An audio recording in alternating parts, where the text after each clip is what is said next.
नौजवानों, ये गुलामी जिन्नी गहरी हो गई है, मेरे कले दे सिर नहीं लथनी। ये सानू हर एक नू अपना सीस तली ते धरना पैना।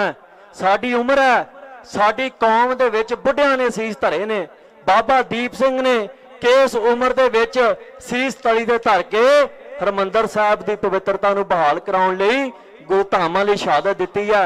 अज साडे ते जवानी है, जवानी का जोर है, जज्बा है, ते जे अज कौम लई कुछ नहीं करना ते फिर मगरों ते यह दावे ही है।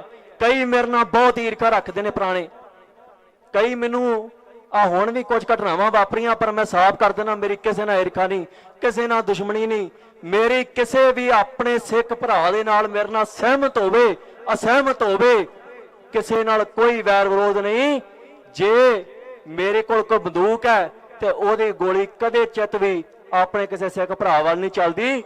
मैं एक गल दा इत्थे खलो के सतगुर दी हजूर च दावा करदा। हो सकता है मेरे को किसी प्रति कुछ बोलिया गया होवे, तलखी चाह के मनुख बहुत कुछ बोलता है, पर मेरे दिल च मैल नहीं। मैं ये मनण नूं तैयार हां भी पंथ दी खातर जेड़ा भी बंदा पंथ लई सहरदा है ओदे नाल बैठण नूं भी तैयार हां, ओदे नाल नीवे होके चलण नूं भी तैयार हां, पर केवल पंथ दी खातर ना मैं कोई जदाद इकट्ठी करनी है।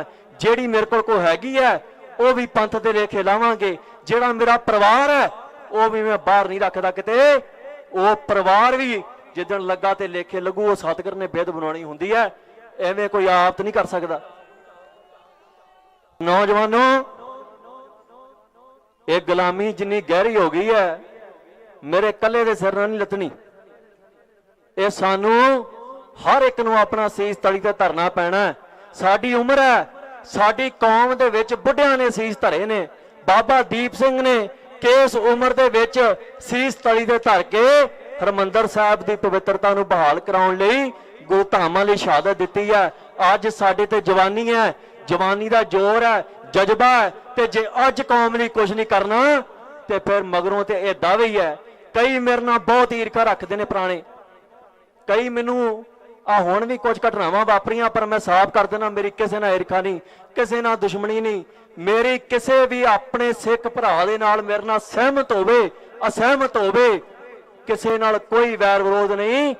जे मेरे कोल कोई बंदूक है ते ओदी गोली कदे चित भी अपने किसी सिख भरा वाल नहीं चलती।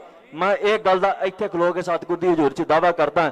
हो सकता है मेरे को किसी प्रति कुछ बोलिया गया होवे, तलखी चाह के मनुख बहुत कुछ बोलता है, पर मेरे दिल च मैल नहीं। मैं ये मनण नूं तैयार हां भी पंथ दी खातर जेड़ा भी बंदा पंथ लई सहरदा है ओदे नाल बैठण नूं भी तैयार हां, ओदे नाल नीवे होके चलण नूं भी तैयार हां, पर केवल पंथ दी खातर ना मैं कोई जदाद इकट्ठी करनी है। जेड़ी मेरे को हैगी है वो भी पंथ दे लेखे लावांगे।